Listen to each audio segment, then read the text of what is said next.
So what is your challenge? Personally, each one of you might be facing some challenge because I'm assuming that all of you are already selling or trying to sell STPs. You would have noticed, you would have felt that some challenges are already there when you're trying to sell STPs. Challenges are part of every salesperson's job, every business owner's job. So we are trying to find solutions today for those challenges. All right. Now, today's agenda, give me a second, is understand how we can sell more.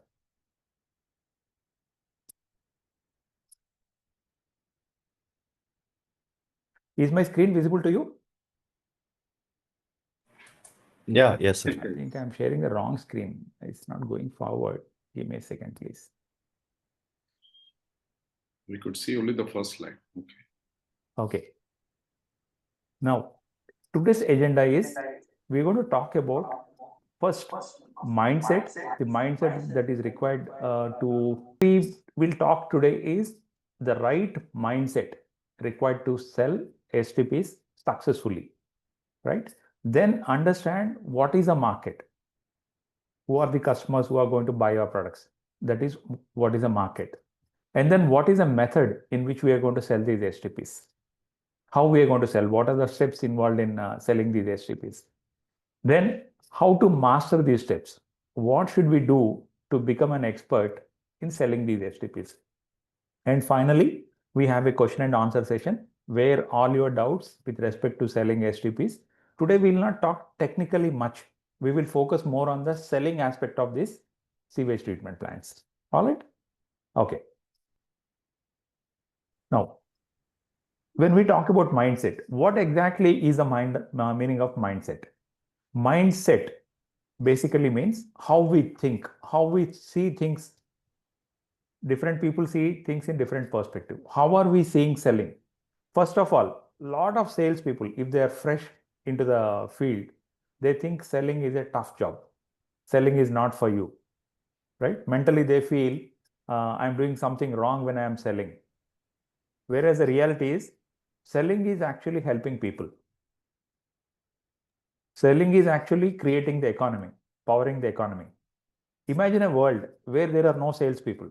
Without selling, there's no business, there's no human life, there is no economic activity.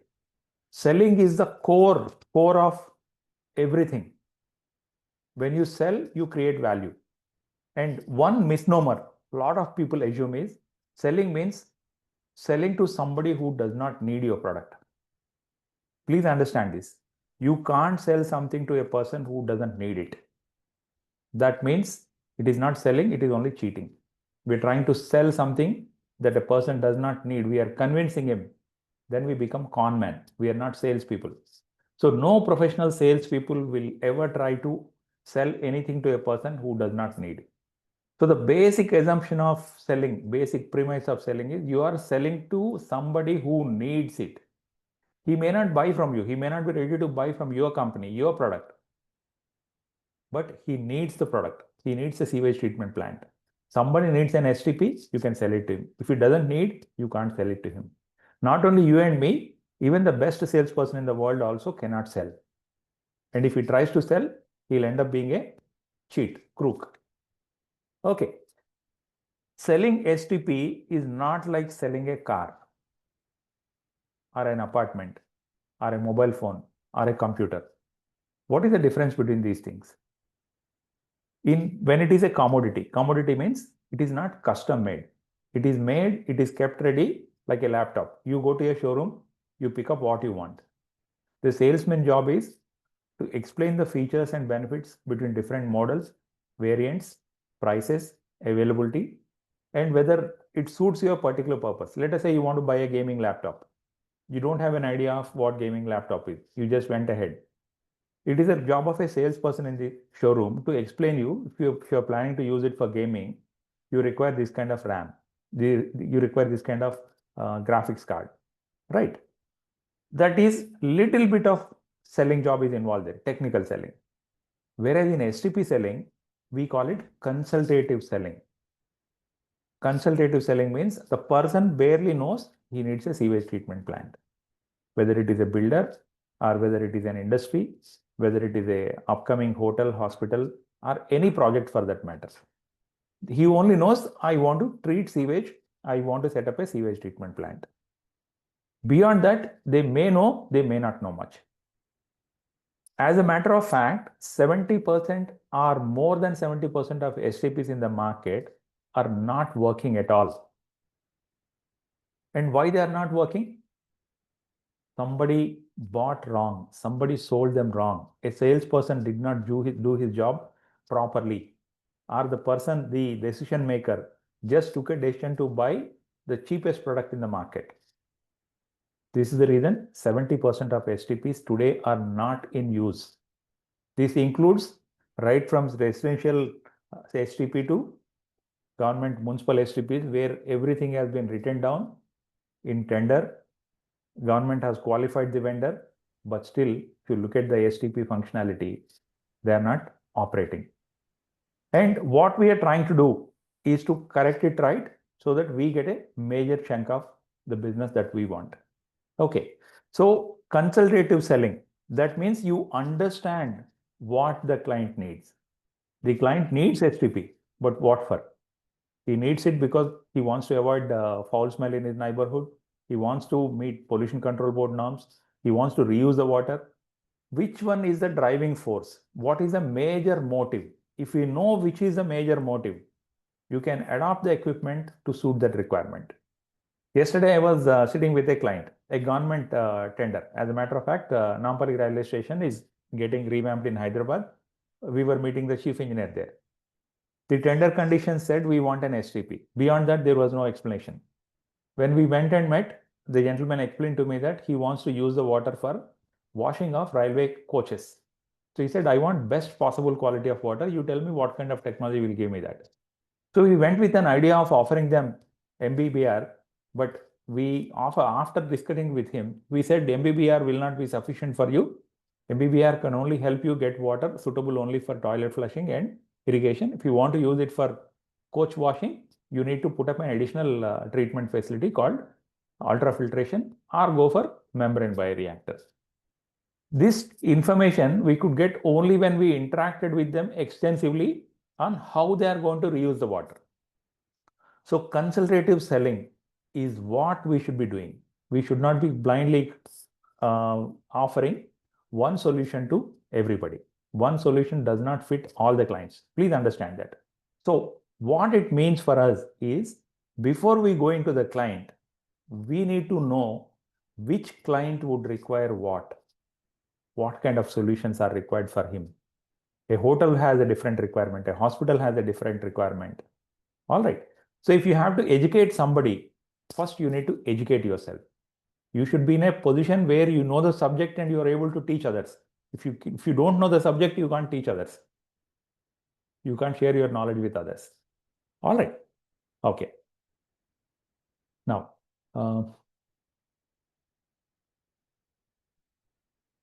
okay. So who are the buyers? Who buys STPs?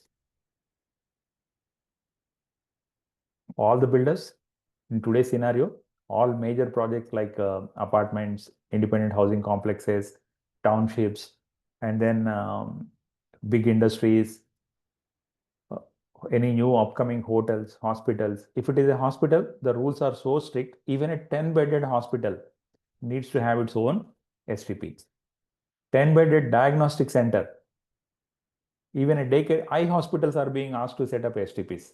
So you name it, everybody needs STPs. But why we are not able to go and sell to them? Because we are not interacting with those people.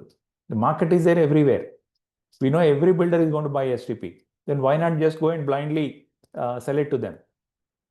We tried that. We tried approaching builders blindly and trying to sell to them. It didn't work out. We were not very successful. And money, you must have tried selling to industries. You go and talk to any industry. You require an STP, we'll supply you. Right? So here comes the question of qualification. Every builder needs an STP. At what stage? What are his conditions? What are his site conditions? What are his constraints? How he's going to discharge water? When you are able to answer all these questions, an inquiry can become a sale, an opportunity or a sale. If we feel every person, whoever is building a big project is my customer, we will not be very successful. And also, we need to understand each one of us cannot get knowledge in all the segments. When we are talking about the knowledge here, it is not only the STP knowledge.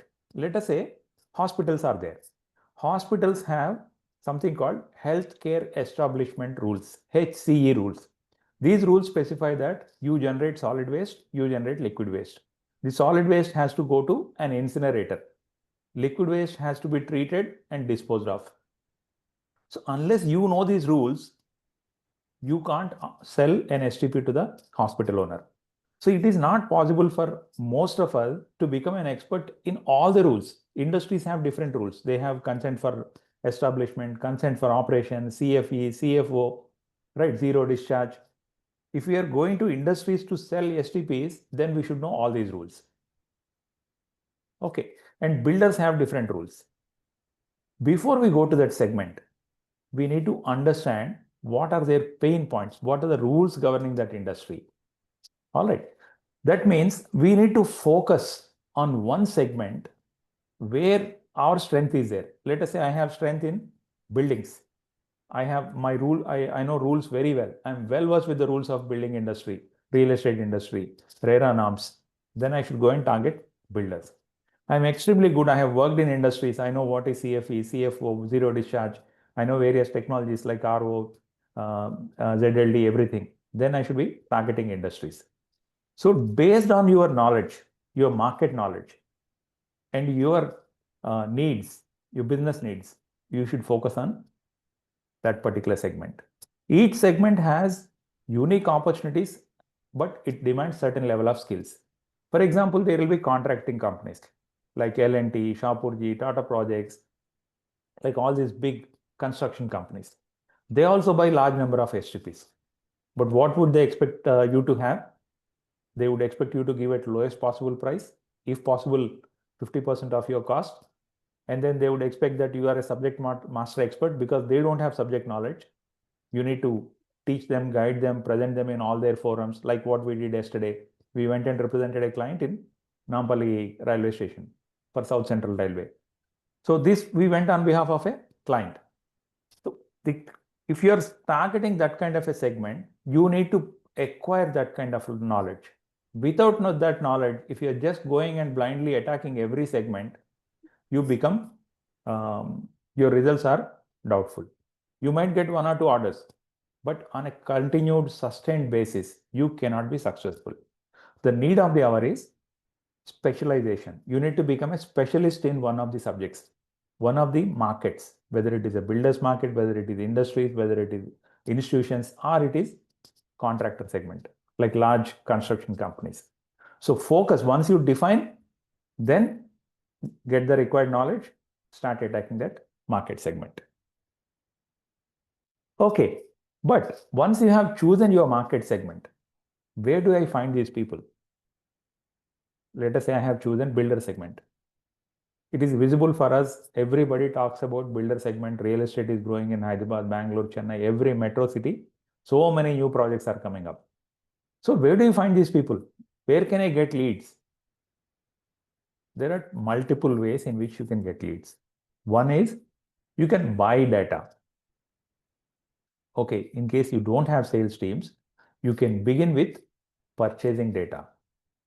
All the real estate companies are part of RERA, and they have their groups, industry associations, which publishes magazines. They publish a monthly magazine, which is like a compendium of all the projects, their progress, etc. Then there is something called Magna Builders Directory. You can buy data from them.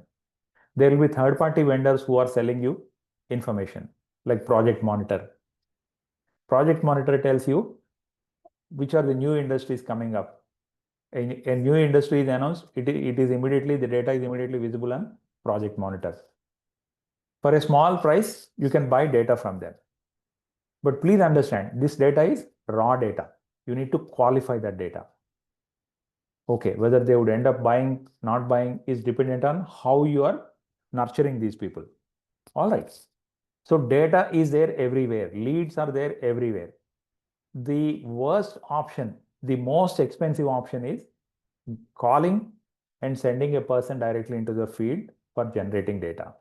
This is the most expensive option because you employ a salesperson today. On an average, he's going to cost us at least 20,000 rupees. An entry-level salesperson will cost us 20,000 per month. You send him into the field something like 4-5 days in a week. So in a month, he's working 20 days.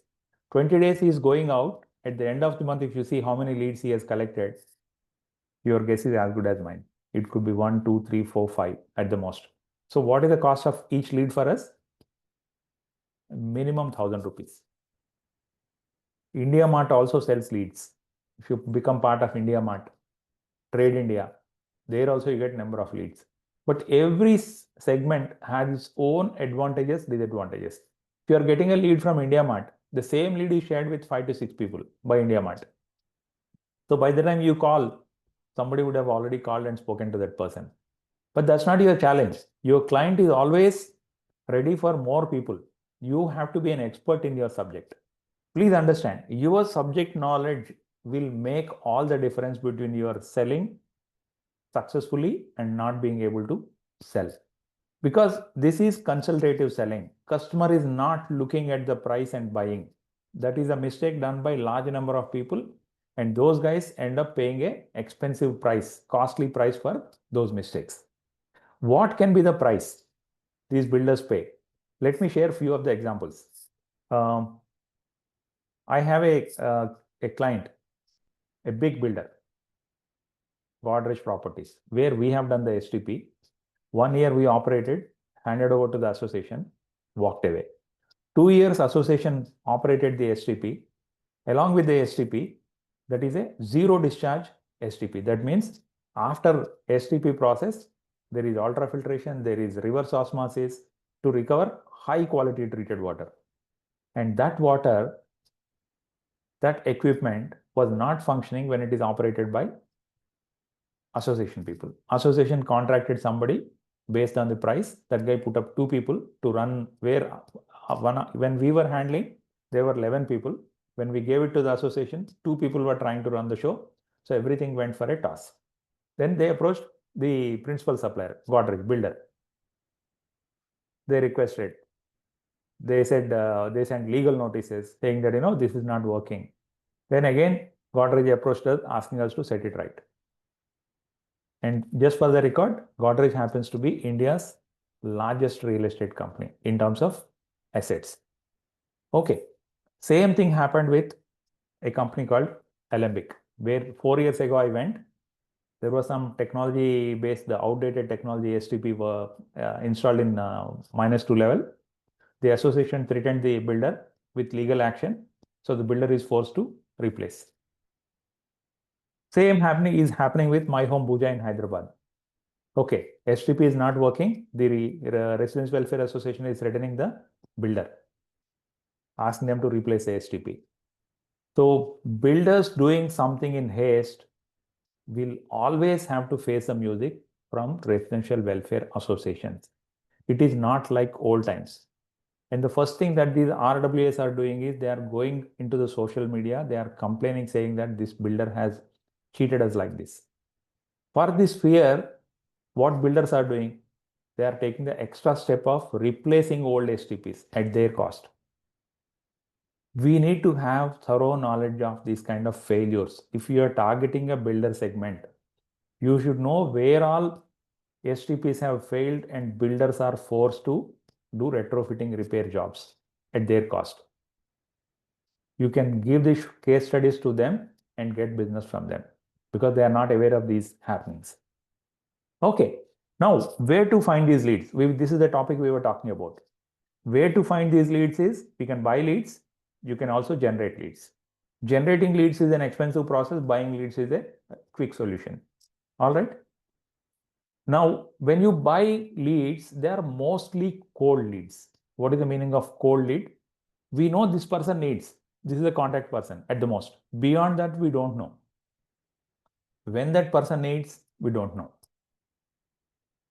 Okay, what is the time frame? Do they have budget? Do they have the authority? We don't have any of this information. We barely know this person is looking for a STP. Or if it is a data which is coming from their trade magazines or Magna Builders directory, we just have contact details. There is no information also to say that this person is actively looking for STP. It is just raw data. Then we need to contact them, cold call or email, use some of these techniques and understand who are serious, who are actively looking for STPs at this point of time. And if we connect with architects, MEP consultants, plumbing consultants, then you might get some warm leads. Warm lead means somebody who might require an STP in due course of time. An architect is started working on a new project, so he can give you a lead saying that this project is at the beginning stage. So in 6 months' time, they will need an STP. All right.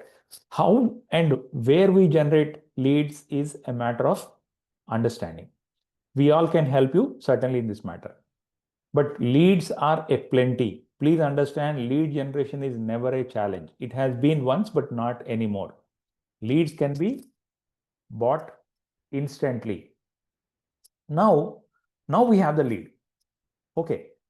Step one, we will go back to our mindset. We will go back to our process where we talked about mindset. Now we understood the mindset and market. Let us go back to where we are going to find the leads. Okay, where we are going to, how we are going to sell. This is the method we are talking about. In this method, selling method, when we are saying method, it is nothing but sales process or selling method. In selling method, you can divide it into broadly 5 different steps. The 5 different steps are they visible to you on your screen? Kishore, can you just confirm what you are seeing? I can't see what you are seeing. The 5 steps STP sales. Yeah, very good. Great. Thank you for the confirmation. Okay. Step 1, prospecting and lead generation. We got the raw data from Magna Builders directory. Okay, then what? From that, we need to understand who is actively looking for STP. Today, we don't want to start a process where somebody wants an STP 2 years down the line, 3 years down the line. Please understand, every big builder needs an STP.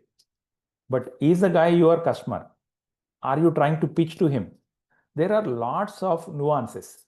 Means, if the builder is, let us say, Prestige Builders or DLF or Godrej, if you are trying to go and pitch to them, you cannot be successful. You will not be successful. Right? So you need to again focus and understand who are your target customers among builders. Right?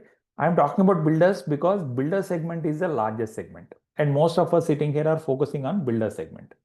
Builders can be broadly divided into 3 categories, A, B, C. A type builders are corporate builders, like all the big corporate companies like DLF, Prestige, Satwa, Godrej, in Hyderabad, Aparna. Right? These are the corporate builders. Why you call them corporate builders? In corporate builders, the owners are never involved in any kind of decision making. It is always professional employees with the help of consultants who decide what is required. Not only in STP, in anything. Builder is only somebody who is making a payment. Beyond that, builder is not connected. Builder is somebody who is investing money and getting an ROI. Okay, if you look at any big project today, let us say Godrej is launching a new project in Hyderabad. Do you think their chairman or MD would have ever come to Hyderabad, looked at the site, decided I want to construct this here?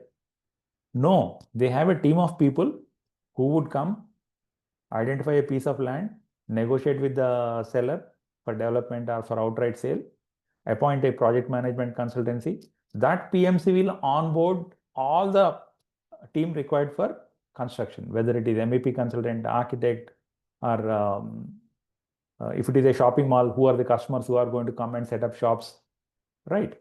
So builders in large corporate companies are not bothered. They cannot be approached. And if it is an employee who is taking a decision, they just go by previous experience.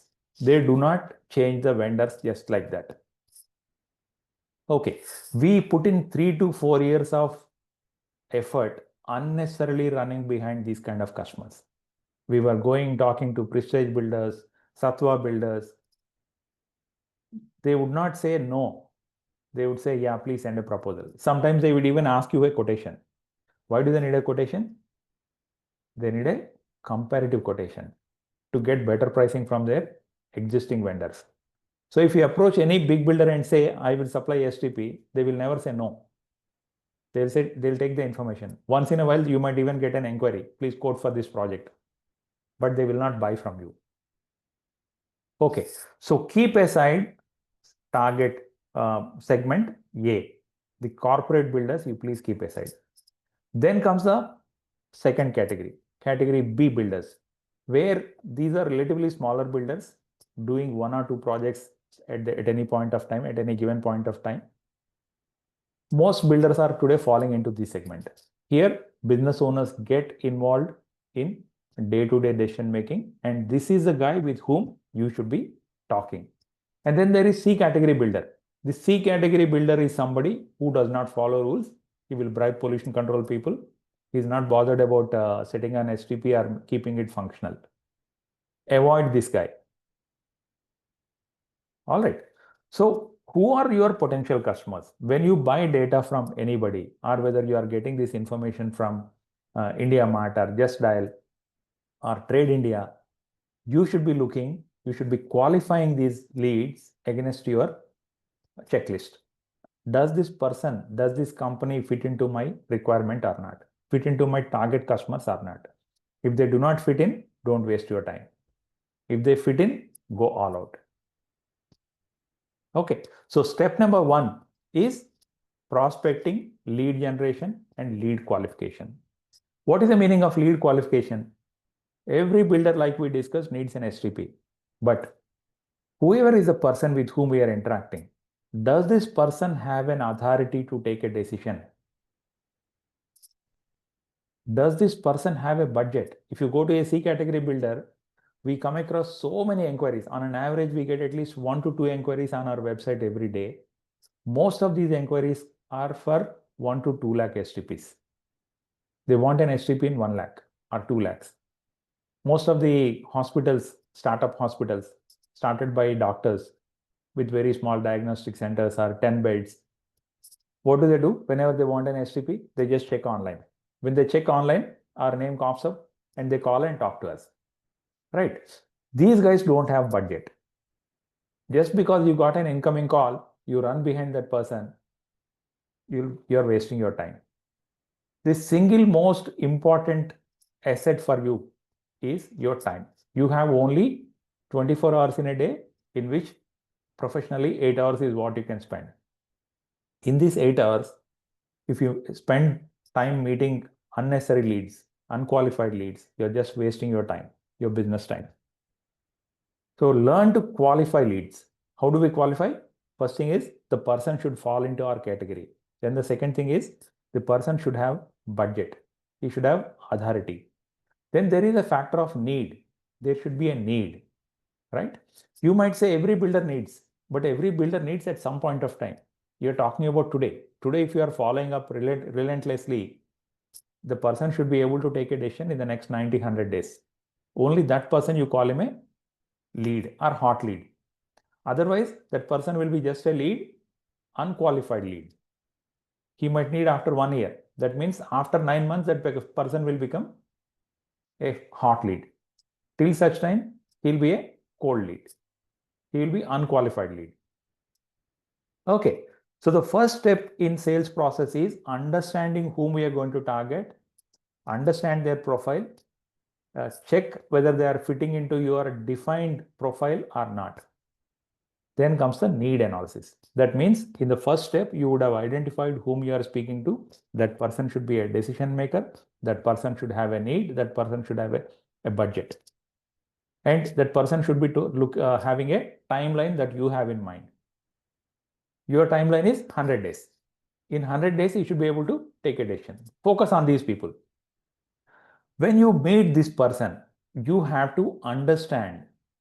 We call this need analysis. In the need analysis, you have to understand what is the need of this person. The first question you should be asking is, why do you want to set up an STP? whoever is the customer, whether it is a builder, whether it is an industry, whether it is a hotel, hospital, infra company, what is the purpose of your STP? This is question number one. If you don't ask this question, you are committing a cardinal sin in sales. Let us say I got stomach pain. I go to a doctor.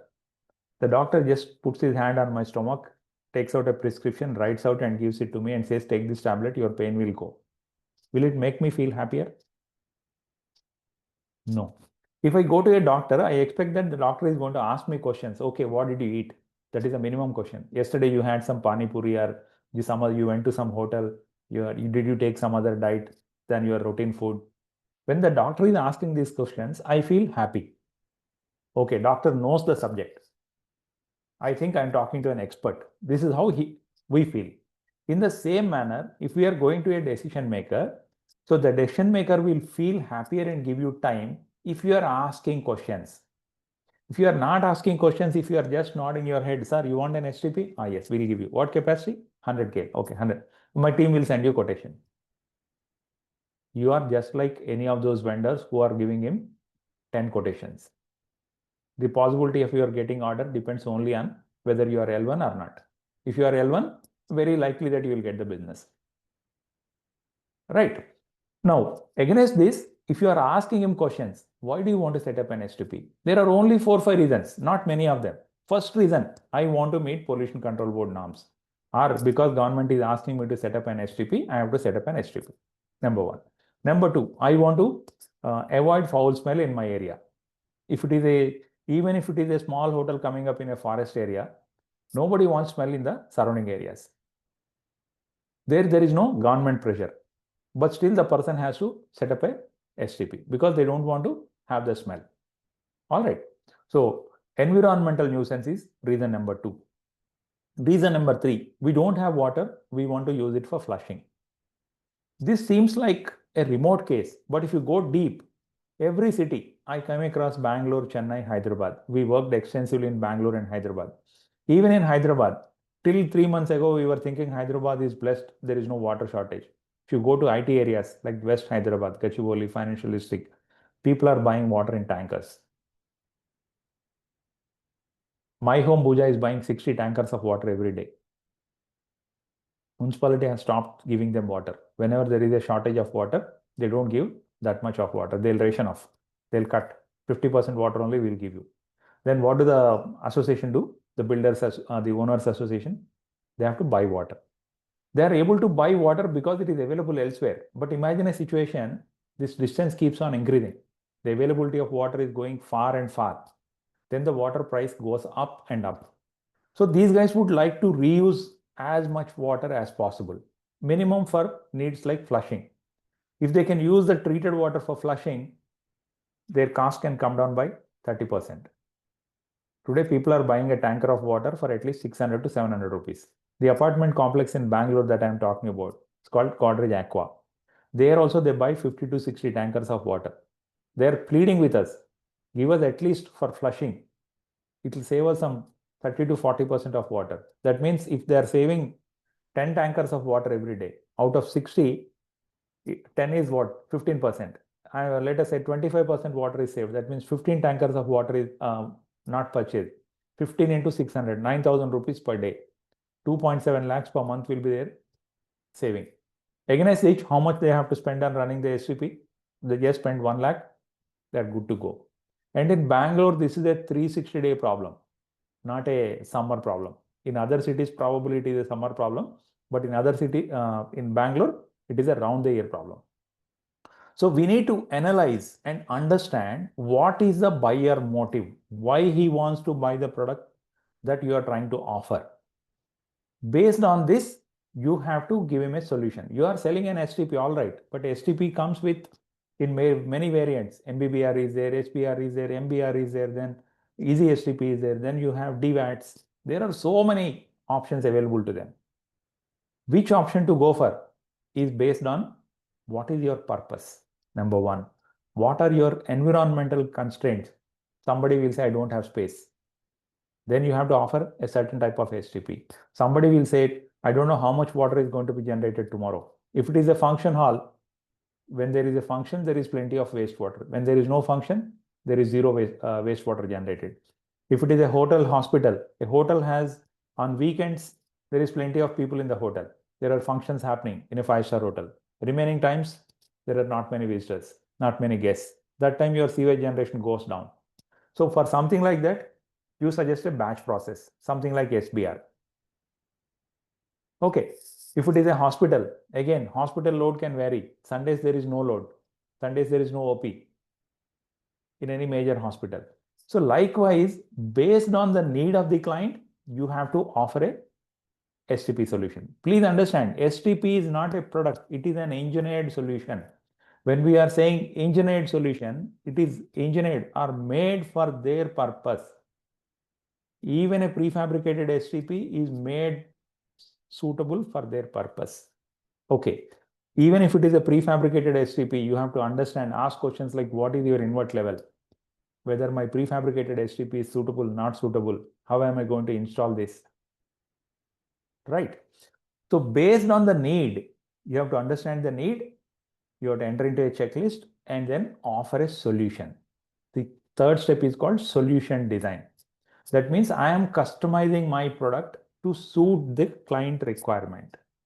This is where the step number 2 and 3 is where your knowledge has to be visible to the client. Your client should be chasing you after your first or second meeting, not the other way around. Please understand, when you say the right things to your client will call you, take your inputs. Finally, negotiation, he might hard bargain, but he will at least tell you, look, I don't have this kind of budget. Please reduce your price. I'm ready to buy from you. If you are just like any other STP vendor who is going only on price, you will end up doing projects but not making money. Okay, people who bargain heavily on price will trouble you for giving money also.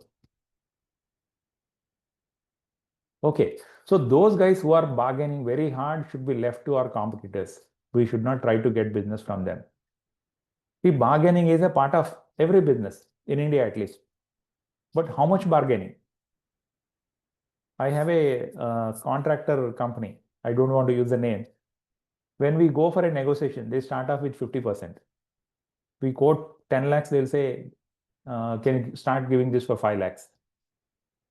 They will like show an example of somebody who has shown 6 lakhs, who has quoted for 6 lakhs. Where we quote 10 lakhs, at least we end up getting 9 lakhs because we show the differentiation to them. This is what you need, this is what you don't need. If you go for this 5 lakhs product, this will be your hidden cost. Okay, it all depends on your spending time, understanding their needs, and offering a product to suit their specific requirement. If you think one solution fits everybody, this business, you cannot make money. You might survive, but you cannot make money. All right, now comes the next step. What is the next step? You have given your price, you have given your proposal, your technical submission you have given. Then the client has objections. Obviously, there will be objections. Without objections, there cannot be a sale. All right. So overcoming objections is a way to close sale. We will discuss that detail in the next few slides. The last step is closing. Once you overcome the objections, closing. Closing means finally making the person who is negotiating with you to finalize an order, sign on a paper, and give you a work order, purchase order, as you might call it. You define your payment terms. The guy would say something, you said ask for something. So both of you wriggle it out, negotiate, and finally come to a conclusion and sign on a piece of paper. This is closing. Lot of people means lot of people, including myself, had a problem in closing. We were not able to close. I was able to bring it up to closing. Everything went on well, but I was not able to close. More on that little later. Now we'll come back to step 1. Here we understood the 5 steps. Now we'll start discussing each of these steps in detail. Prospecting. We have the data. How do we identify who is a potential customer for us? Even if you had bought data from IndiaMart or Just Dial or Magna Builders Directory, or your own salesperson has called somebody, right? When you are cold calling or when you are calling, We will discuss this topic of cold calling in detail in one of these sessions, in the future sessions. That is a 1.5 hour session completely by itself. So I'll not go too deep into cold calling. But cold calling does not mean we are going to call some unknown person. It is not as if we take a telephone directory, take a number on random, and we are calling him. It's not like that. We are going to call a person based on some information. Let us say you got the data from Magna Builders directory. Magna Builders directory has given Aparna Constructions is coming up with an apartment complex in Gachibowli area with so many flats. Then when you are calling this person, you are going to tell him, I am calling you regarding your upcoming project in Gachibowli, this apartment complex coming up in Gachibowli.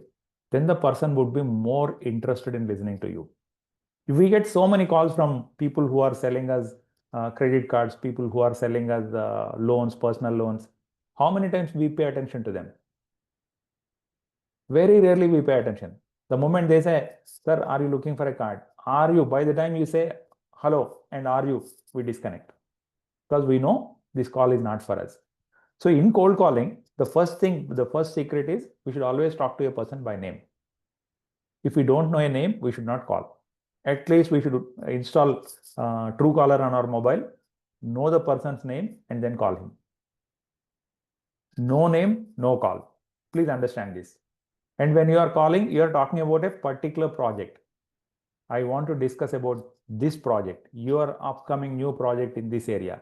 So the more information you are able to give, the better response you will get when you call. All right.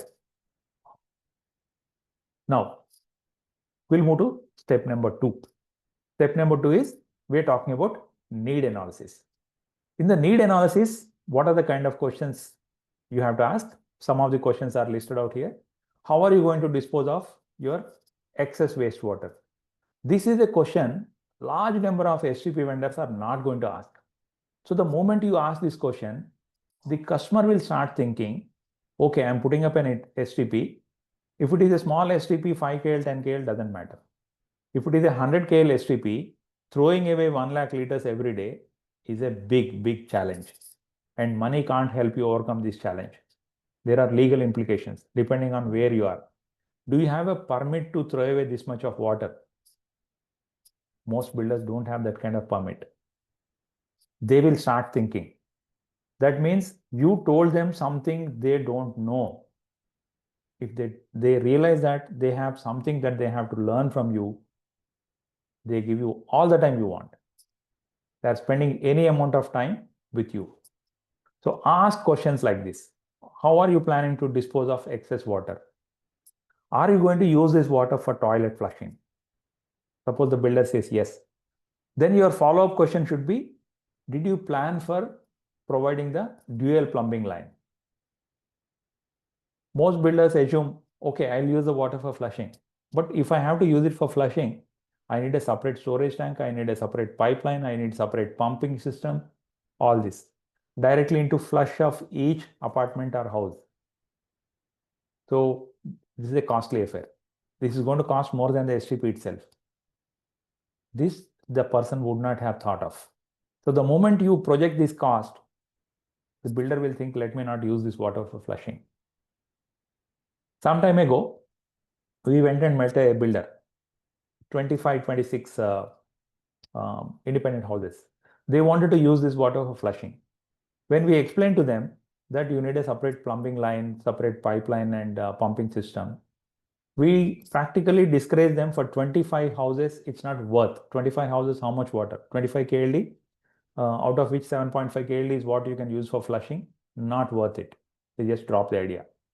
The cost would have been prohibitive. All right. Now, the next question that we should be asking is whether the builder has any experience of installing STPs previously.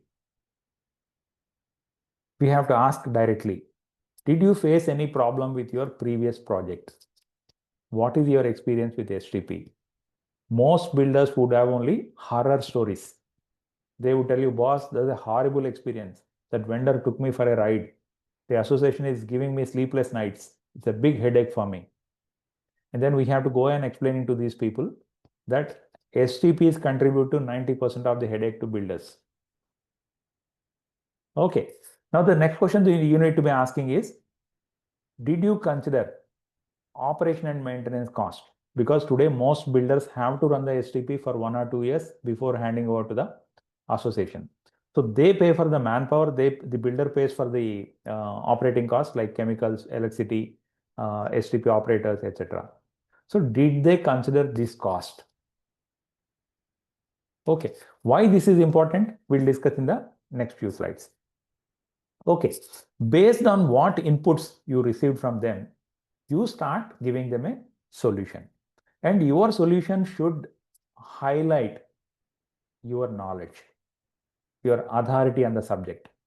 You should become an authority. So the person will start respecting you for your knowledge. Whether he gives you order or not is a different thing. But once he starts respecting you for your knowledge, he is most probably come out of that negative. See, most of us don't want to buy, don't want to be sold at least. Nobody wants to be sold. We all want to buy, but nobody wants to be sold. We don't want to be told by others what to do, what to buy. We go to a shopping mall, right? You're taking out a shirt from the showcase. If a salesperson comes, what is your instinctive reaction? You'll say, no, wait, let me check it for myself. If I need, I'll call you, right? We don't want to be sold. This is a universal fact. We want to buy, but we don't want to be sold. So a builder has not only a builder, the person who is sitting in front of you when you go on a sales call, first his mindset is, I don't want to be sold. He's in a negative frame of mind. From that negative frame of mind, by showing your authority, you have brought him to a neutral frame of mind. He's not against you because he needs the product that you are offering. He thinks, okay, these guys are talking sense, let me listen to them. This is not purely commercial. Why people don't want to be sold? People don't want to be sold because they are afraid of failure. Somebody has misguided them in the past. This time they feel, I can make a mistake once, but I don't want to be fooled again. So with this mindset, they don't want to be sold.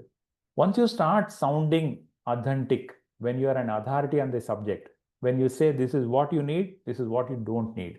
If the person says, I'll use this water only for flushing, say yes, flushing requires only MBBR STP. You don't need MBR. I can give you MBR if you ask and if you have the budget. The moment you say this, the client will think, okay, this guy is not trying to oversell me. He's not trying to sell me an expensive product. All right. Then there are some resources that you should be always sharing to your clients. Always. So no client knows how much of capacity is required for their STP. Their builder, their employee might have told them, their MEP consultant might have told them, their plumbing consultant might have told them, their architect might have told them. But you have to share a resource, authentic resource from a government department, which says, an apartment of 3 BHK is equivalent to 5 people, and 5 people are equivalent to 750 liters per day at 150 liters per head. This calculation has to be shared to them. When you are sharing the right resources, the person thinks this person has knowledge and authoritative on the subject. Please remember, in any consultative selling, people respect you for your knowledge. You become an authority when you show your knowledge. If you don't show any knowledge, you cannot be talking to them. All right. And then last thing, in this step, wherever possible, don't just talk. Show to them. If you are saying a capacity calculator, open it and show it to them. If you are saying there is a buyer's guide, open it in your laptop and show it to them. If you are carrying it like a printed book, give it to them. Show like this. Show, open pages and show. This is where you need to fill up this column, this column. Seeing is believing. Right? Listening is not believing. Seeing is believing. All right. Now, let us go to the next step. We are coming closer towards the end of our presentation. So another 10 minutes we'll be done with this. After this, we'll have our questions. Now comes the objection handling. 90% of salespeople get discouraged the moment there is a objection. Somebody says your price is high. The universal objection. Everybody is going to say that. Even if you are giving it free, also the person is going to say your price is high. right? How are we going to handle these kind of objections? Again, objection handling is a separate subject. Probably in one of the future lessons, we'll focus exclusively on objection handling, and we'll share that resource with you, right? Don't give up. Whenever there is an objection, don't give up. Objection, if you overcome, is like it's a door. You open, you go inside. Otherwise, it's like a wall. No, the person is not asking you any questions. He's constructing a wall. Objection is a door. You open the door, you get into the room. You reach to your goal. Okay. How to overcome objections? First objection anybody would say is, you're too expensive. How do we handle objections on the face of it? First way of handling an objection is isolate. Isolate means we have to ask. If somebody is saying your price is too high, I have to say, is this the only problem? Technically, am I through? Are you comfortable with me technically? We'll negotiate, we'll discuss the price part of it little later, but technically, is this okay? Is my proposal okay for you technically? Supposing the person says, yes, everything else is okay, but you are expensive. Again, reiterate, isolate, is this the only problem? Yes. Okay. Only now, after you have isolated the problem, then show the lifetime cost. You can start your explanation. You have comparison charts. MBBR is going to cost this much. I have a cheaper version also. I have an expensive version also. If you are looking only at price, you don't have budget, go for this. Okay. That means by having more products, having more offerings, let us say for a STP, you can have MBBR and MBR. You are quoting for MBR. The customer says, I don't have budget. Then you can tell him, go for MBBR. And justify your price, why you are charging them more. Okay. Then technology. Some persons might say, I heard that MBBR technology has failed. And as a matter of fact, STPs of every technology, MBBR, MBR, SBR, you name it, everything has failed. Why they have failed? They are operational issues. Even the best of the STP is bound to fail if you don't operate properly. We have to explain to them very clearly, even if I am giving an STP, if you don't operate it the way we advise, it is bound to fail.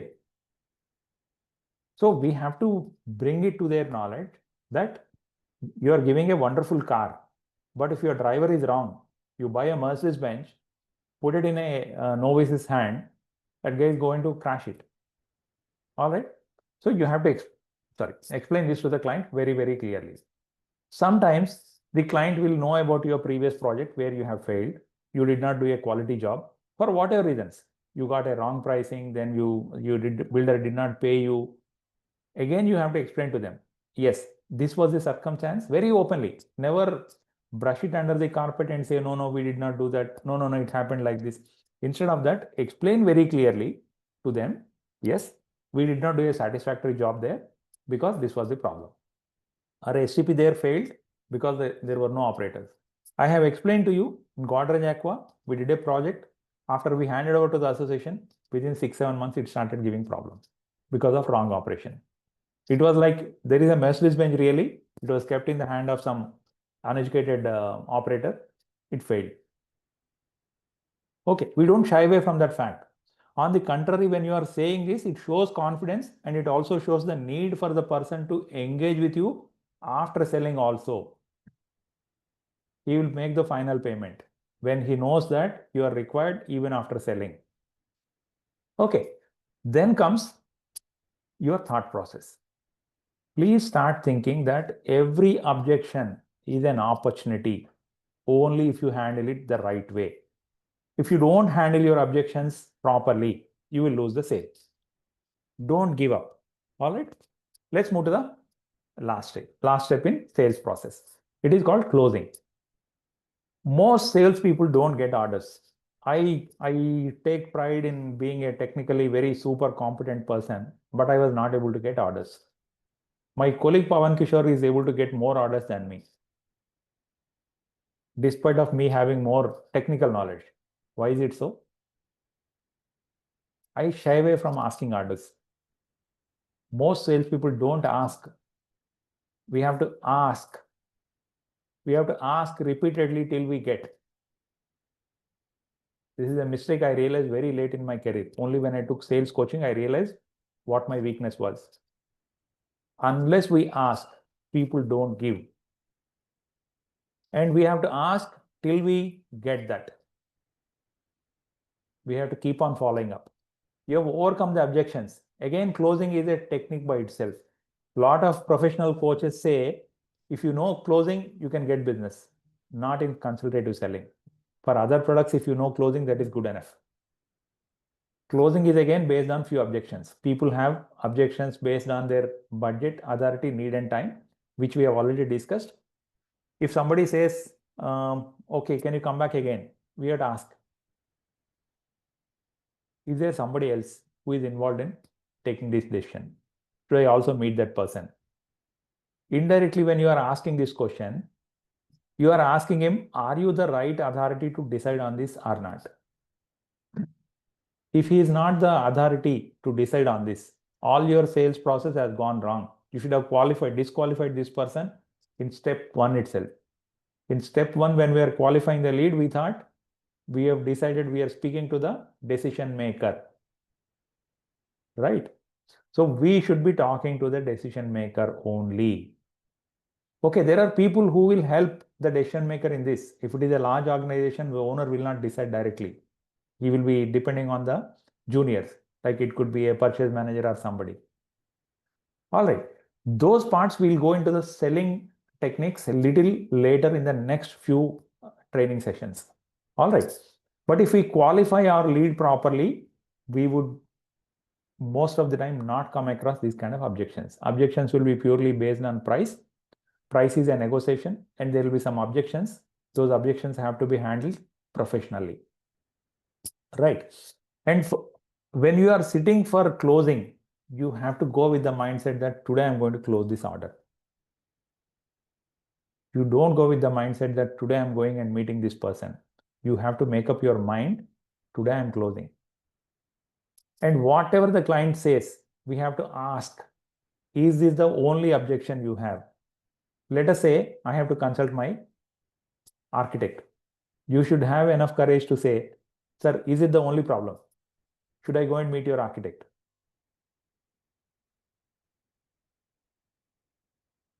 Supposing he says, go ahead. You take his contact number, go talk to the architect and close it. He might say, I want to talk to my partner. Then you can tell him, sir, let me explain whatever I have explained to you to your partner also. Please share me his details. This is how we close. We have to sit for closing. When we are sitting for closing, we have to close. There are no two things about it. All right. Now, why salespeople are failing? We have discussed till now the mindset, what is required, the method, right? The market and the method. 3 steps we have covered. Mindset, market, method, right? Despite of knowing all this, why salespeople are failing? Are you guys considering yourself to be successful or failure? Most of us are not successful, but not outright failures. The reason being, we don't follow a process. We are doing whatever comes to our mind. We don't go prepared to a client. We don't do the exercise. Right. So we don't follow a written down process. We have to define a process. We have to follow it to be more successful. We don't follow up. Process following is one thing and follow up is another thing. The customer has you called twice. The guy did not answer phone call. You give up. Right. There is a company called Salesforce in US. I'm sure a lot of you would have heard of Salesforce. Salesforce is a big CRM software company. They did a survey of salespeople, 40,000 salespeople they have surveyed in US over a period of 4 years. They found out something very, very interesting. Less than 10% salespeople are generating 80% of sales in their companies. Less than 10% salespeople are generating 80% of sales in their companies. So they went deep into that and analyzed why these people are successful. Remaining 90% of salespeople are generating only 20% of the sale. Why is it so? They realize that sales materialize. That means a lead gets converted into a sale, an opportunity gets converted into a sale only after at least 8 touch points. Unless you would have spoken to the person at least 8 times. It does not necessarily mean speaking means on the phone or personal call. There should be at least 8 touch points before a sale is closed. That means unless a client sees us for 8 times, we don't build enough trust for that person to do business with us. Unfortunately, our salespeople, including you and me, are giving up at first call, second call, third call. 99% of the time, we don't go beyond third call. If a person is calling us repeatedly, we even feel bad. This guy is wasting my time. He's not deciding. Okay, so what is imperative in this is be prepared for at least 10 sales calls. So to the same person, I'm going to meet this person 10 times whether I get this business or not. If you have that mindset, automatically your success rate will improve. Please remember this simple fact. Even to the God, we go and pray every day. Why? God knows what we want. Why is He not giving us what we want? First time when we pray, we have to pray repeatedly. If you are somebody who is a religious guy, you are chanting those slogans, bhajans, kirtans, mantras 108 times, 110 times. Why does that happen? You do something repeatedly, you get results. One-off actions don't give you results. Okay, fine. How to sell more? First, be prepared. You don't know something, learn. And what you have learned, you barely have a knowledge. Practice presenting it to the client in a manner where he is not getting offended. You have to ask questions, but in a non-offensive manner, in a manner where the person is ready to give you all the answers. Learn, practice. Define a sales process. You have to follow the process. If you deviate from the process, you don't get results. And learn from failures. See, as salespeople, we fail 90% of the time. That means if we make 10 calls, 1 call will be successful. Remaining 9 calls are failures. But we learn only from the failures. When we are successful, we don't learn. I lost a sale because of this reason. So next time I'll be more careful. I'll avoid this. I've learned from my mistakes. Right? And beyond everything, be persistent. We discussed that. Make our mindset at least 10 visits, 10 calls. Whether we get business or not, we are going to show our face to the client 10 times. It can be an online meeting, phone call, personal call, or a compliment on his Facebook page. On an Instagram, you are touching that person. Any which way, 8 to 10 touch points are what are required for a successful sales closure. Okay, now a lot of us go unprepared. We don't go to the sales call with proper preparation. I made this cardinal mistake many times. There were times where I went and searched for a card, visiting card. I just realized that I don't have visiting card also.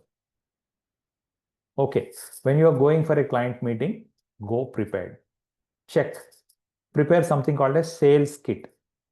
Your sales kit should comprise of your company presentation. It should comprise of your visiting cards. You should carry a notepad, right? You should carry your brochures. And you should also have some online tools like your STP capacity calculator, STP buyer's guide, and your lifetime cost comparison calculators. And you are not going to share the last two, the calling and emailing scripts, but you should have them ready. The client said this, so how am I going to respond? The client said your STP has failed in another project. How you are going to respond? You should have written down answer. You can improvise on that, but the basis is always written down. And then objection handling scripts. By the time you meet 10 customers, you know what kind of objections are coming up. Each objection should be written down, and you should prepare a proper answer for that. All right. Now, let's have a very small brief recap. We'll try to close this in the next 1 minute's time. So we discussed about how to sell more STPs. The first thing that we require is the right kind of mindset. The second thing that we need is we need to understand the market. That means where we are going to target, which segment we are going to focus on, and what are the good and bad of that segment, and learn the expectations from that segment, the pain points for that segment, and be co-prepared. The third is method. What is my selling method? You need to have a written down sales process. That means I'm going to call this person first, then I'm going to send an email, then I'm going to give him a presentation, then I'm going to send him a technical proposal, then I'm going to do a site visit, then I'm going to negotiate. Whatever is your process, you need to have it written down. Then comes the mastery. You have all this, you know all this like a novice, but you have not practiced them. If you look at any cricket player, just before the match also, in the nets, the guys are practicing, right? Professional players, you find them practicing just before 1-2 minutes before starting the match. They are practicing. They've been doing it at that level, so they got selected, still they are practicing. We go on to life-changing sales calls without any preparation, right? This is the difference between success and failure. Okay. Now, above all, don't give up. Givers can never be winners. Be very, very persistent. Take a mental decision. I am going to meet the client 10 times whether I get business or not. This gets you business. All right. Now, ready for your questions.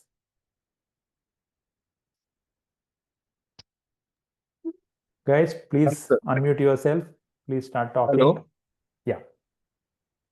हाँ sir actually हम purification tank STP जो रहता है जी हाँ। उसके लिए हम collection tank avoid करते हैं।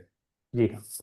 हाँ, तो ये कितने कैपेसिटी तक अवॉइड करते हैं और उसके बाद लगता है कि 100 केएलडी के बाद उसका रिक्वायरमेंट है या नहीं है उसके लिए भी? आप अपने इजी एसटीपी के बारे में बोल रहे हो क्या? हाँ, इजी एसटीपी। इजी एसटीपी हम अवॉइड करते हैं ऐसी बात नहीं है, उसमें बिल्ट इन होता है. First part of हाँ, the STP is actually a collection tank. अच्छा, Okay, sir. But So you can't avoid a collection tank because your sewage generation is not uniform. If you look at sewage generation का मतलब let us say 100 KL का हम लोग STP लेते हैं. 100 KL का मतलब है आपका हर घंटे का 4123-24 liters का कुछ आसपास में आता है. You are not going to exactly generate that much of wastewater every hour. 30% of your wastewater comes in the morning 3 hours time, 30 to 40%. Right? Night time there will be zero wastewater.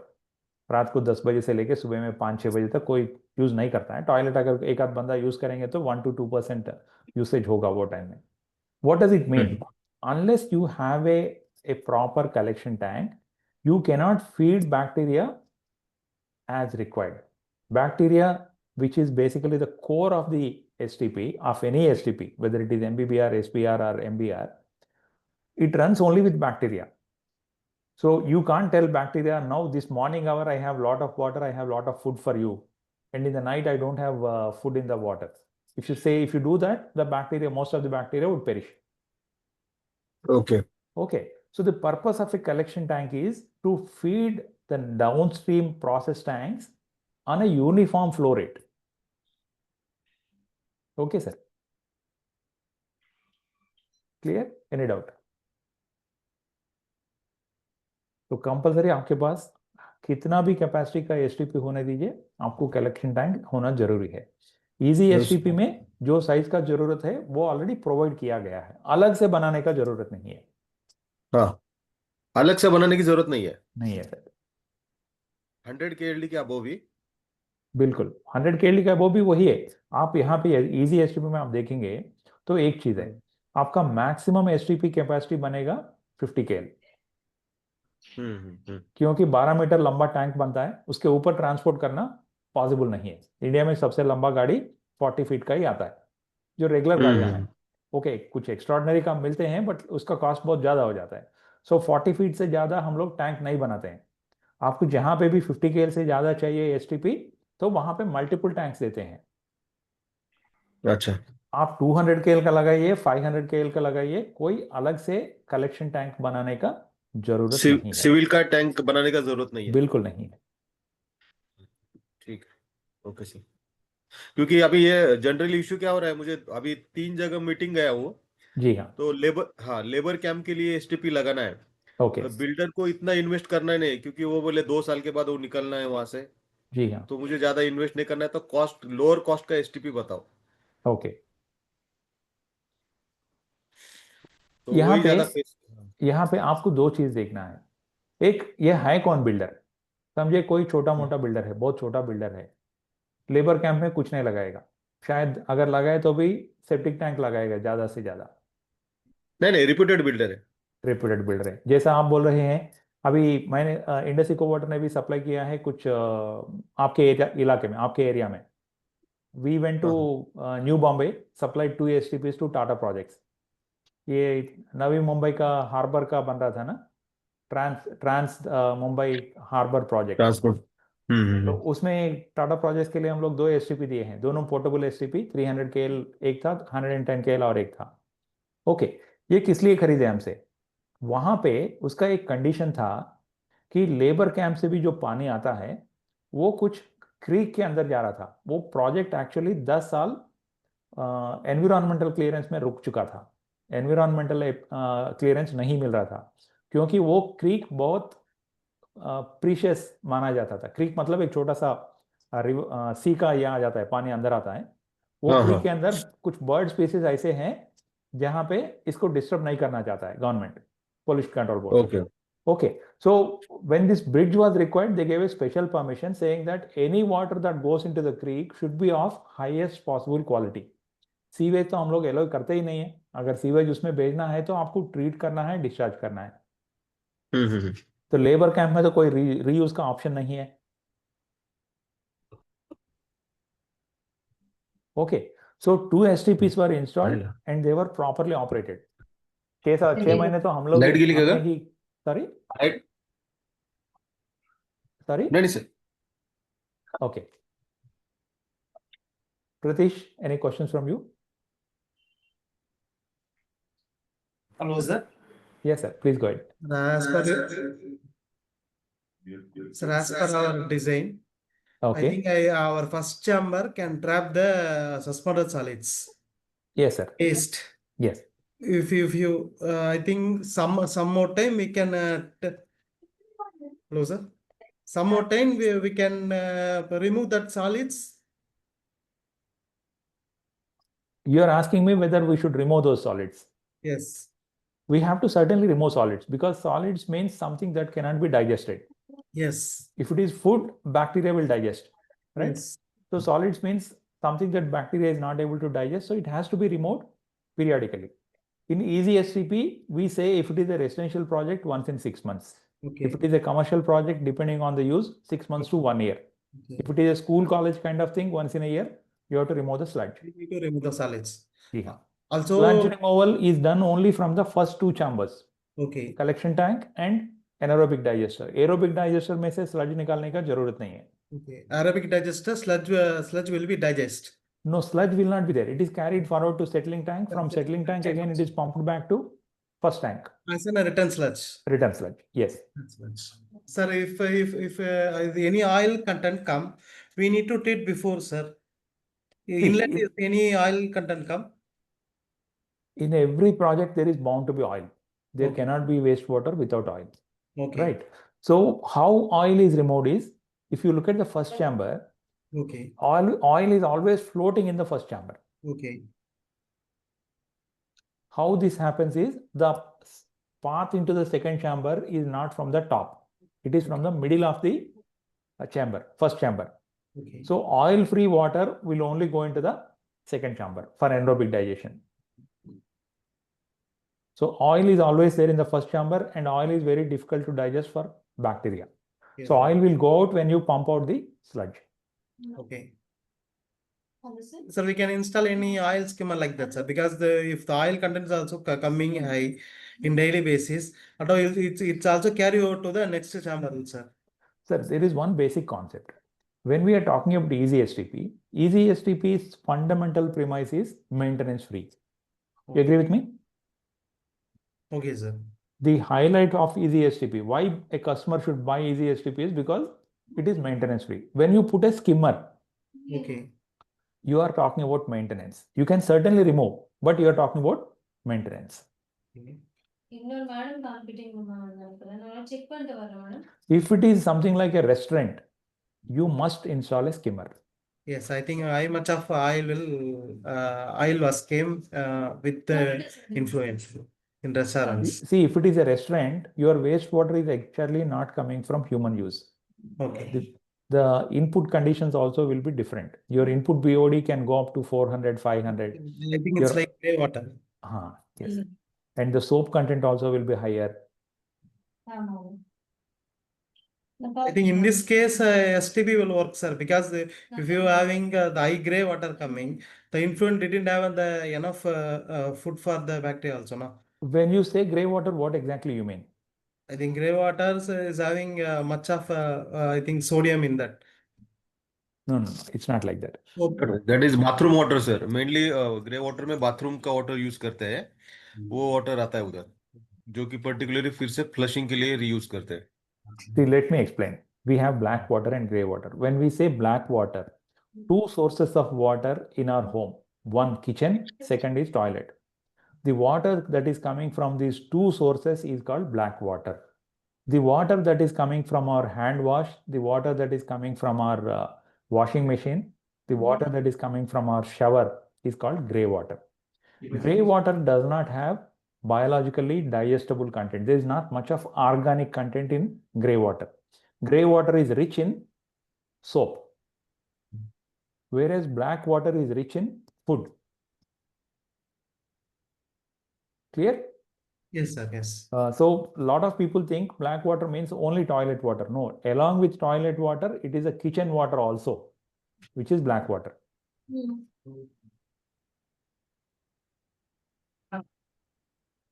Sir, also we can give this STPs to the food industries like the milk and food processing industry, because the milk and the food processing industry is having the high much of COD load and BOD load also. See, please understand one thing. Whenever we are talking about an STP means sewage treatment plant. Okay. Sewage means the wastewater that is coming from human use. Okay. If you are using it for dairy, Okay. there are some limitations, Okay. right? You have to look at the BOD, COD and then put it. Okay, One sir. good thing about dairy wastewater is it is highly digestible. It Right. has mostly suspended solids and fat. Okay. Okay. But the point here is the BOD will be high. I have Okay. worked with a lot of dairy ETPs. So Okay. let us say dairy means basically when we are going for a small ETP, most chilling centers would have small ETPs, like where the milk collection centers, we have supplied at least a dozen plus ETPs to Creamline Dairy in the past for the Okay. chilling centers, Okay. where the raw milk is collected, fresh milk is collected, it is stored, and a tanker comes, tanker will collect this milk and go. Okay. Right? This is the process. What is the wastewater there? Once the tanker empties the wastewater, the reactor or the vat where the milk is stored is cleaned. Yes. Right? And there will be some spillages where you are collecting the milk. Sometimes there is broken milk. 1 to 2% broken milk will be there, spoiled milk will be there. All this goes into the drain. This Okay. typically has a BOD of 400, COD of almost 1000. Okay. This is double the sewage standard.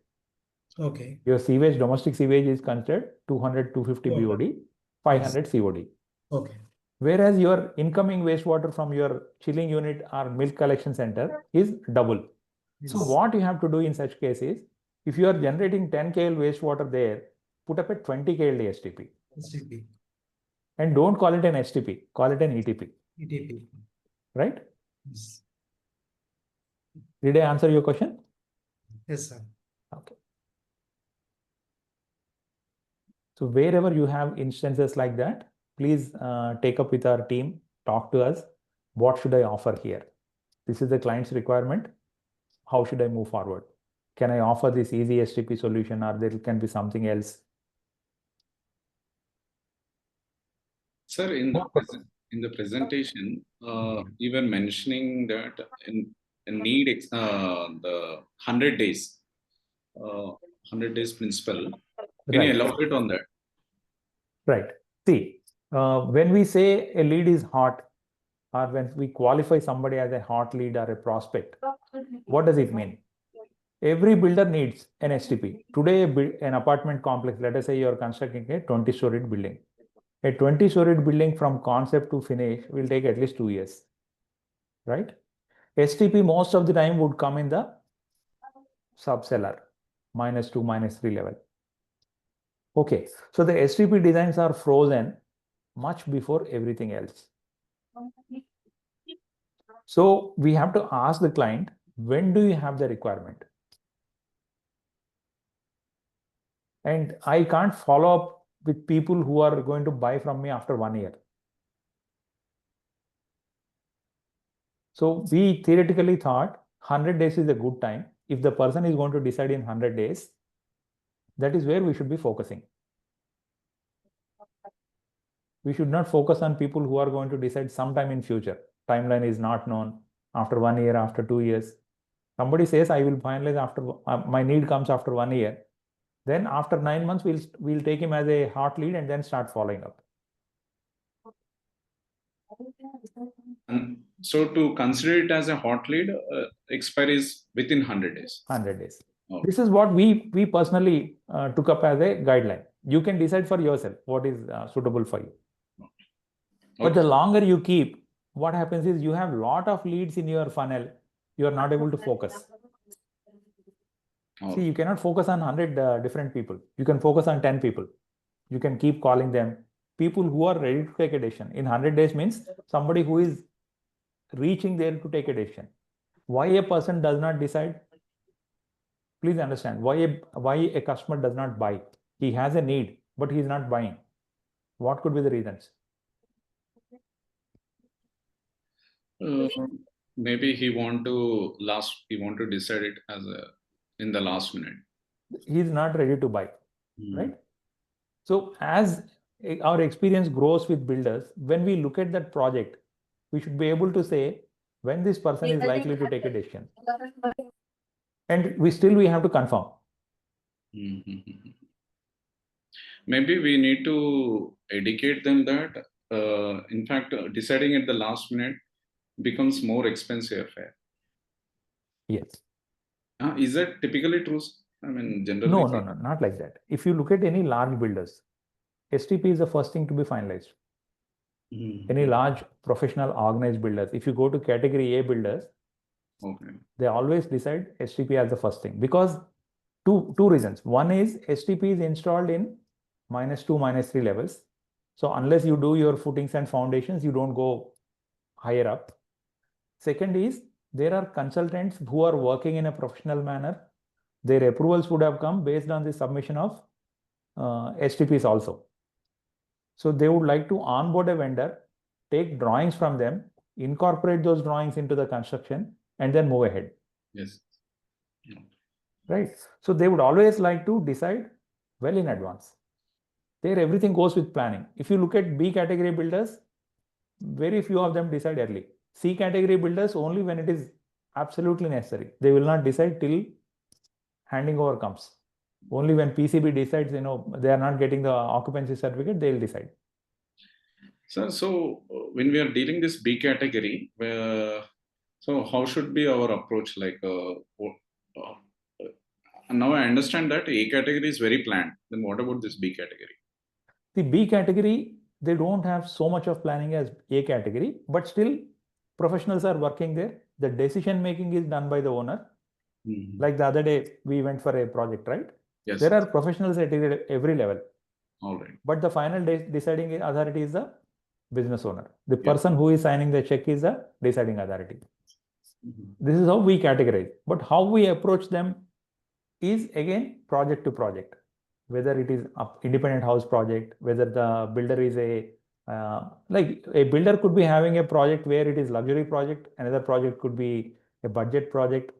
So depending on the need of the project, you have to project. The builder can be same, but he could be doing a luxury project, he could be doing a budget project. And what about this commercial properties, sir, when you are approaching commercial builders? Like, can you give some examples? Like shopping complexes, shopping Okay, malls. okay. Uh, See, will- shopping malls are mostly done by A category builders. You Hmm, don't find many B category builders in shopping malls. okay. Hmm. And shopping malls are done very professionally. And if you notice some names like, there will be Phoenix, then there will be Forum. These kind of companies manage shopping malls. They have same, if you go to Forum Mall in Hyderabad or Forum Mall in Bangalore or Forum Mall in Mumbai, you would find same set of shops also. These mall management companies like this Forum or Phoenix, these people bring the same vendors, same shopkeepers everywhere, same facility management company everywhere. Oh. But construction companies are different. These guys get onboarded only after the mall is being planned and construction started. Who decides on vendors is typically it is a project management company, PMC, or the architects, the principal architect, who decides on the STP vendor. For example, if you are in Hyderabad, there is a company called Genesis. Hmm. Okay. 50% of Hyderabad's all big projects are handled by Genesis. It is one shop solution for everything. You go to Genesis. Genesis is also a PMC. A shopping mall, how it is constructed is, today if you have to build a shopping mall, what you need is a lot of money. Right? You just need a bank balance with a checkbook. The first thing you do is you call a PMC. You tell them, I want to build a shopping mall in LB Nagar. They will look for the land. They'll onboard the architect. They'll get the permissions. They'll do everything for you. Your job is only keep on signing checks.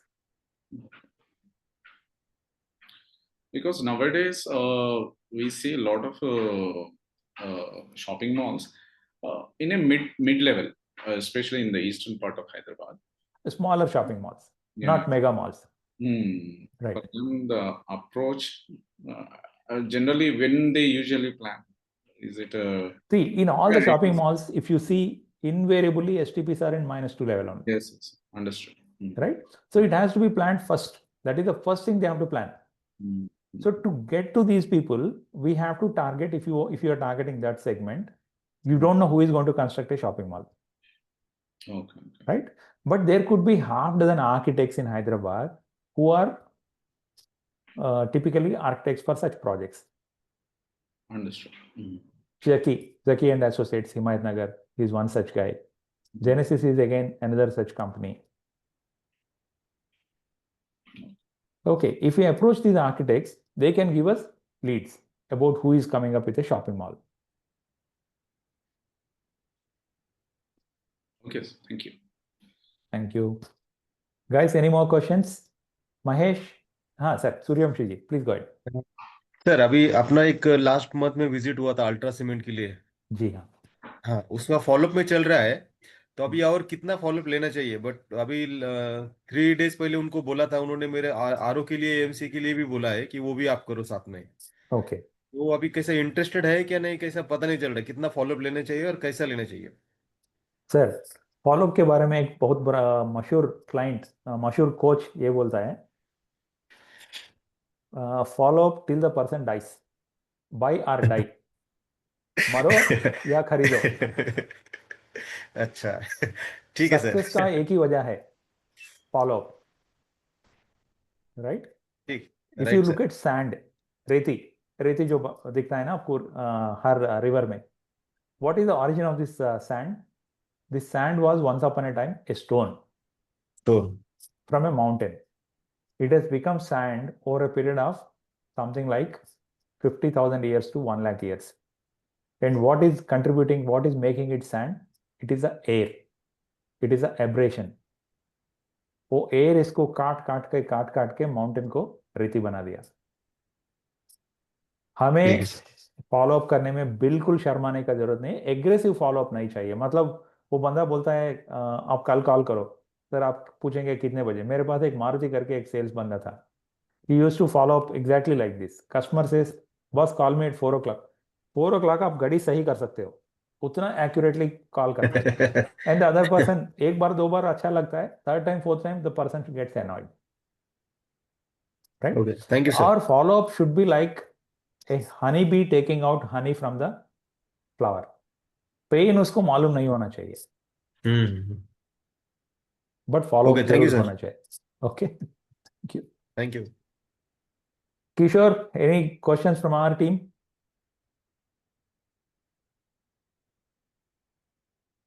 And we'll make this recording available to all of you. Probably by tomorrow morning, our team will share the link. So if you feel something is important, please download and store it. Okay. All right. Should I assume that the questions are over for the day? Yes. Okay. Next meeting के लिए क्या रखना चाहिए? अगर आपको क्या problems है? If you can just tell me something like this is where I want you to focus, I'll prepare a presentation on that and give you more inputs. तो आपका चैलेंज क्या है? मतलब लीड जनरेशन आपका challenge है, follow up का आपका challenge है, क्लोजिंग आपका चैलेंज है, या टेक्निकल क्वेश्चंस कस्टमर्स पूछ रहे हैं, हमें आंसर नहीं दे पा रहे हैं. What exactly is your problem? Lead generation challenge है सर. इंडिया मार्ट में है आप? हाँ, इंडिया मार्ट इंडिया मार्ट में था बट वो बंद कर दिया. बहुत इंडिया मार्ट फेक में लीड आ ज्वाइन गए. कीजिए. इंडिया मार्ट में हाँ. ज्वाइन कीजिए. See, some leads are better than no leads, right? From what I know, you are a one man army. One man army का मतलब आप खुद जाके लीड्स खरीदने का लीड जनरेशन नहीं कर सकते हो. So for you the options are, you have to buy leads. You have to buy leads from IndiaMART, Justdial, TradeIndia, या फिर आप पुणे में है ना, Magna builders directory. Okay. Pawan Kishore number देगा आपको. Call that person, subscribe. It will cost you something like 20,000 per annum, but every week you get Okay. 25 leads. ठीक. Okay sir. 1200 leads. Every month you get 100 leads. 12 months में 1200 leads आपको मिल जाएंगे. You are Okay, paying sir. 20 rupees per lead. Okay. All right. Okay, thank you, Pratish, sir. I suggest the same thing for you. For Chennai also, you can buy a lot of leads from Magna Builders Directory. Okay, sir. Okay, sir. Right? Sure. That's easy Yeah. source. Instead of sending our people trying to figure out, this is a smarter work. Sure, sure. And I'm sure you're already there in Just Dial and India Mart. Yeah, we are there. You are there. Yeah, that's Okay. yes. Fine. And invest money and time on a good CRM also. CRMs help us keep track of what is happening to our customers, right? Yes, yes. And from our side, in the next 2 to 3 days, we'll be sharing one guide. Guide means something like a book. Whatever we have discussed now, everything will be written in that book also. All right? To help you generate leads and business. So with this note, I'm closing the session today with your permission. Thank you for joining and spending your valuable time here on a Saturday weekend. Bye-bye. Thank you, sir. Thank you, sir. Thank you. Thank you. Thank you. Thank you, sir. Thanks.